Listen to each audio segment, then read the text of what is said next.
Conservative media peeps and MMA fans all around the world, what is up? It's me, John D, Villarreal, the four-time national champion, and yes, the MMA expert, and I proved it again tonight, joined by Paul at Villarreal. Paul, this fight went down, we're talking about UFC 148, Anderson Silva versus Chael Sonnen 2. This fight went down exactly as I predicted, and that's why I'm the super genius and the MMA expert. Paul, Anderson Silva finished Chael Sonnen in explosive, and I believe definitive fashion in the second round. I predicted that Anderson Silva would win. I predicted he would finish Chael Sonnen, and I predicted by stopping him, and I predicted that it would happen in 3 rounds and less, and that's exactly what happened, Paul. Look, I mean, Chael Sonnen, Paul, he was looking good that first round. He got the takedown. He had dominant position. He even had the full mount, but he couldn't do enough with it. He couldn't finish Anderson Silva. It looked to me, in my personal opinion, first of all our personal opinion only, we're not alleging facts, not casting person, all for entertainment purposes only. Please check disclaimers.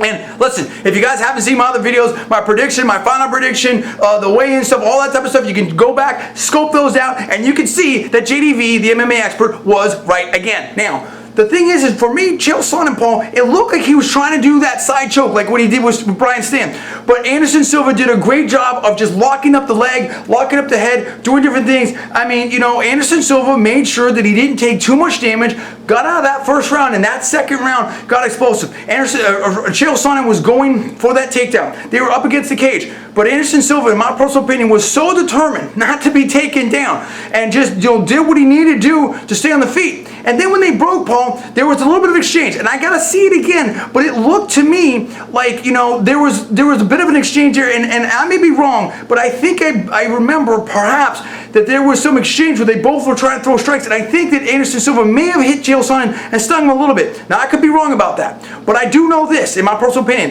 that at some point, they closed the distance, and Chael Sonnen went for some ridiculous spinning elbow. Well, what were you doing? And he fell down, and he was on his rear end, and his back was against the cage. And then Anderson Silva came in, boom, blasted that knee right into the chest there, and just started finishing with strikes. And the referee had to call it off. It was all over, Paul. I mean, this was so explosive. In my opinion, Anderson Silva at its finest. Hey, we give props to Chael Sonnen. This was a great fight, an entertaining fight, but it went down exactly as I thought, Paul. What was your reaction to this explosive fight for UFC 148, the championship situation, the main event? Look, I thought it was a great fight. I thought that Chael had a good performance until the second round. It got a little too loosey-goosey, I thought. But I felt that with his action in the first round, he validated the first fight. He showed that the first fight was no fluke. He showed he could get Anderson Silva down. He showed he could dominate him on the ground. And I thought that he really missed his chance when he wasn't able to do anything from the full mount in the first round. That was his best shot. As you mentioned, in the second round, Chael was doing well, looking for takedowns, but Anderson, you know, posted up against the fence, refused to be taken down, and as you mentioned, it looked like Chael went for a spinning elbow, and that sealed his fate, because that ended him down on the canvas. Anderson Silva landed that knee, which upon review did look like it was a knee to the body and not to the head. While Chael was on the ground, I thought that Anderson looked great. One of the things that gets forgotten a lot with Anderson and is how good he is on the ground, how good he is at surviving. He made sure to hook Chael's leg so that Chael couldn't get a mount for most of that first round. He kept him tight. He kept him from posturing up. That's all part of being a fighter. So people can say, oh, yeah, I can't do this now on the ground. He did exactly what he needed to on the ground, waited until the second round, kept his composure, and just got Chael into his world, and that's where he won KO. Well, exactly, and again, it went down, and that's why I'm an MMA expert, and that's why I'm a four-time national champion, because I've been an elite, okay, a competitor and stuff like that, and my sports were strength and combat sports, okay? That's what I know, okay? I understand that type of stuff, and I've talked to a lot of these professional MMA fighters and stuff like that, and all that. Now, here's the deal. What I saw is that Chael Sonnen, great competitor, great wrestler, but as a MMA fighter, in my personal opinion, had a bit of a more or less limited skill set. Fantastic wrestling, some striking, some submission, but I mean, really everything else, in my personal opinion, compared to his wrestling and his athleticism and physical fitness, just wasn't that great. Particularly when you're dealing with Anderson Silva, who probably is going to go down as the greatest UFC fighter of all time, with all kinds of a range of skill set. And in fact, frankly, in my personal opinion, the only really hole in Anderson's game is the wrestling. So it made for a great mashup, but really it goes back to what I was saying, which is that Anderson was in great shape, he was motivated, he could be even faster, and he used his movement. I mean, he moved right out of the way of that spinning elbow. It was ridiculous. You don't try that kind of move. If I got a fight, right, against, let's say, Manny Pacquiao, I'm not going to go in there and try some, uppercut from across the ring, because I'm going to get cracked. Now, I'm not going to get cracked anyway, but I'm just saying, like, it's just a matter of, do I get cracked in the first 30 seconds, or do I last a round or two? You know what I'm saying? If you do something like that against someone that can capitalize, you're going to get stung. You don't do that. You have to understand what your game is. What Chael Sonnen needed to do is rinse and repeat that first round for 5 rounds. He needed to fight a perfect fight, basically. He needed 25 perfect minutes, and he couldn't come up with it. And I think he kind of, in my personal opinion, maybe he got a little too anxious there with that spinning elbow. I don't know what he was thinking. And then when he was on the ground, it looked like he, in my personal opinion, may have hit the panic button. And what he needed to do is just get out of there real quick. I think he just kind of froze for a second, and it was the end of the situation right there. Paul, do you agree with what I'm saying right now? I do agree with that. I thought that Chael did what he needed to do, but as you said, when he was forced to the stand-up and couldn't get Anderson Silva down, then he started getting a little panicky, but that's Anderson Silva's credit. That's Anderson Silva's zone. That's his world. He did hit Chael, stung him a little bit, probably got him a little scared. The spinning elbow reminded me, I think it was Frank Mir, maybe versus Brock Lesnar, and it was just like, a flying knee or something, just like kind of out of nowhere, and it's just like, look, as soon as he did that, that was like, man, that was the big mistake. That was the mistake that Anderson was looking for, and he took advantage of it, and that was it. I mean, that's it.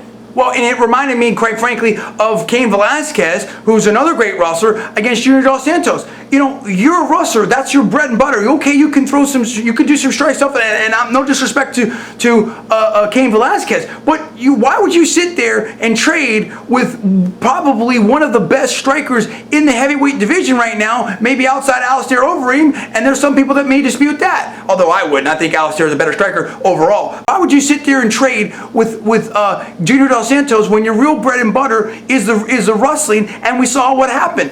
Cain Velasquez got stopped. And here's, this is another situation right there. I think that, did Chael Sonnen panic a little bit? Did Chael Sonnen believe his own hype? Why did he go for that move? I mean, that is something that, in my personal opinion, he's going to have to think about for a long, long time, because that was absolutely the definitive move, the definitive situation in that entire fight. That was the beginning to the end. And as soon as, Chael Sonnen basically spinning elbowed himself to the floor, it was done. Yeah, it was totally over then. I mean, it just like you saw Chael's in a defensive position there down on the ground, last place you want to be, especially with somebody that can use his legs and knees as well as Anderson could. Anderson sized him up, and that's the difference between two guys when it comes to striking. Anderson's calm and collected, Chael isn't. And as you said, this is the classic wrestler versus striker. And the difference was that when Anderson was in Chael's world on the ground, he stayed calm. When Chael was in Anderson's world, he panicked, spinning elbow, and that was it. Well, it goes back to what I think I said earlier in my final prediction video, which is, look, Chael Sonnen is a tough dude. He's a great competitor. He's a great athlete. I respect him. I tip my cap to him. Everything like that. I like the promotion. I like that. Chael's a Republican and conservative. I like a lot of stuff about Chael Sonnen, but. The bottom line is, the problem of it is, in my personal opinion, is that, Chael Sonnen is a mentally tough wrestler, and let's say an athlete and trainer or something. That's different than being a mentally tough fighter. And, I think you could see the difference tonight. I mean, it was a situation where, Anderson Silva came in there and he was determined that he was going to win, and I think he was determined to put a beating on Chael Sonnen. And I think it's just a different mentality. And let's think about this. A perfect example, in my personal opinion, is someone like Brock Lesnar. Brock Lesnar, tremendous competitor, tremendously mentally tough wrestler, training. I have no doubt that almost nobody trains harder than Brock Lesnar. I have no doubt that he's an intense, serious competitor in wrestling. But we've all seen what happens when Brock Lesnar gets hit a little too hard, a little too cleanly, a little too much. You know, he goes into a defensive shell. It's a different kind of situation. It's different than being a mentally tough fighter. Do you take someone like, let's just say, you know, Boss Root and something like that? I mean, you know, that guy is a tough guy, or certainly like we've talked about before. And Anderson Silva, a Fedor, Emelianenko, and that, whatever. It's a different mentality, and I think that definitely showed up tonight, Paul. Yeah, I think that's a good point. I mean, Anderson's old school. There's no question about that. Look, like I said, I respect Chael. Yeah. Anderson was cool after the fight to Chael. He basically said, even though English isn't his first language, he basically was saying, look, Chael and I we're pumping up the sport. We're doing the hype and everything. Now, I don't know if that's truly true. I think they both, you know, definitely wanted a piece of each other. But, you know, that's the way it is. You put it all on the line when you're in the cage, and then you're cool afterwards. It was good to see both of these dudes give each other respect afterwards.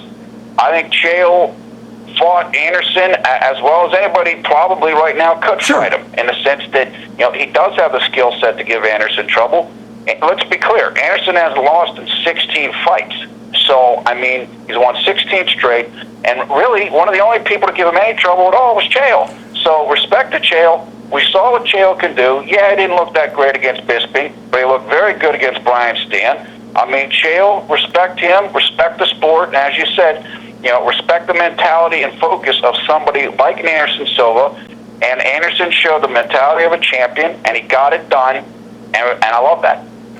Dude, I love it. I think it's fantastic. There's no doubt about it. Now, here's what I want. I want all the comments, because I know everyone's going to want to talk about this. That's number one. Number two, we need the doubters and the haters straight up right now. It's time to take your medicine and do your penance right now. You need to put down here in the comments, JDV, the super genius, the MMA expert, the four-time national champion, you were right, I was wrong. You have to do it right now. That's what you need to do. If you're going to come correct, in my personal opinion, if you're going to have any kind of honor and integrity as a YouTube MMA commentator, you need to, commenter, you need to do that right now. That's number one. That's number two, rather. Number three, what happens now? This is up to anybody. Well, number three, actually, Anderson Silva fans, this is your time to celebrate. This is your time to celebrate and put it in the face of all the Chael Sonnen fans who maybe doubted that Anderson Silva was going to win. Chael Sonnen fans, number four, what do you think now? Where does Chael Sonnen go from here? What do you want to see him do, and how do you feel about this fight? Number five, what about Anderson Silva? What's his next step? What's going to happen next for Anderson Silva? How many fights do you think that he is going to want to fight left in the UFC? And who do you want to see him fight, if anyone? There's so much to talk about, and I want to talk about the whole Steven Seagal situation. That video is coming up next, but this was a huge situation. Props, hats off to Dana White, the Fertitta brothers, everything like that. I mean, this was such a great matchup. UFC 148, a huge situation. I think the fans got what they were bargaining for there, Paul, and so I think that everybody comes out a winner on this situation. That's what I have to say about this. But you tell us what's going on. What do you think about it? Give us comments below. Please subscribe above. I'm John D. Villarreal, the four-time national champion, the MMA expert. That is Paul at Villarreal. We are conservative media. Please rate this video up. Also, please post to your social networking sites. Thanks so much for watching. Stay tuned for the next video where we're going to talk about Steven Seagal. He had some interaction with Anderson Silva before the fight. What do you think was going down with that whole situation? And did Steven Seagal play a larger role here in this whole training situation than maybe anyone else? I don't know. We're going to talk about it next, so stay tuned for that.